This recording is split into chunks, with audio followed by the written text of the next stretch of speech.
नमस्कार मित्रों, आज रोज बारडोली लोकसभा के भारतीय जनता पार्टी के उम्मीदवार प्रभु भाई एन वसावा चुनावी प्रचार के लिए मोटा गांव में आए हुए थे। उसका गांव वासियों ने भव्य स्वागत किया गया और रैली का आयोजन किया गया। उसमें पूरे गांव के भाइयों और बहनों बड़ी उत्सुकता के साथ स्वागत किया गया और बहुचरित जी मंदिर के पास मीटिंग का आयोजन किया गया। उसमें धारासभ्य श्री ईश्वर भाई परमार, भावेश भाई पटेल, जिगर भाई नायक तथा बारडोली के भाजपा के होद्देदारों बड़ी संख्या में हाजिर हुए थे। मोटा गांव के सरपंच और महिला आगेवान और सहकारी आगेवानों की उपस्थिति में कार्यक्रम का आयोजन किया गया। गांव वालों ने प्रभु भाई को श्रीफल और पुष्प देके जीत की शुभकामनाएं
माता की भारत माता की वंदे जय श्री राम, जय जय श्री राम।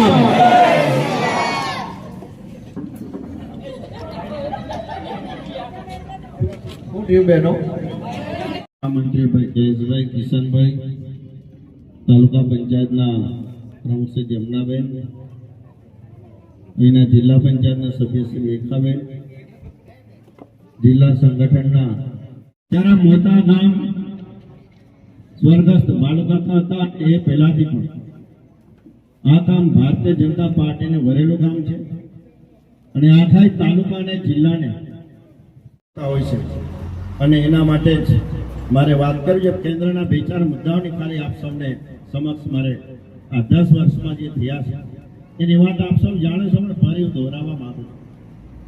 પહેલા તો આપણે દેશની સુરક્ષા અને સલામતી 2014 પહેલા અનેક વખત બોર્ડરો પર હુમલા થાય, દેશમાં અનેક જગ્યાએ હુમલાઓ થાય, પણ 2014 પછી આપણા દેશની બોર્ડર પર ફરજ બજાવતા જવાનોને મક્કમતાથી બળ પૂરું પાડવાની જે કઈ સરકારે કદમ ઉઠાવ્યું હોય તો આપણી કેન્દ્રની સરકાર અને નરેન્દ્રભાઈ મોદી સાહેબે પહેલી વખત ઉઠાવ્યું છે અને એટલા માટે જ ખાસ વારે આપણા દેશના सैनिकों चाइना, पाकिस्तान, बांग्लादेश की मेलाई कपटाई ने ली। आगे की जानकारी के लिए देखते रहे स्टार न्यूज नेटवर्क। जय हिंद।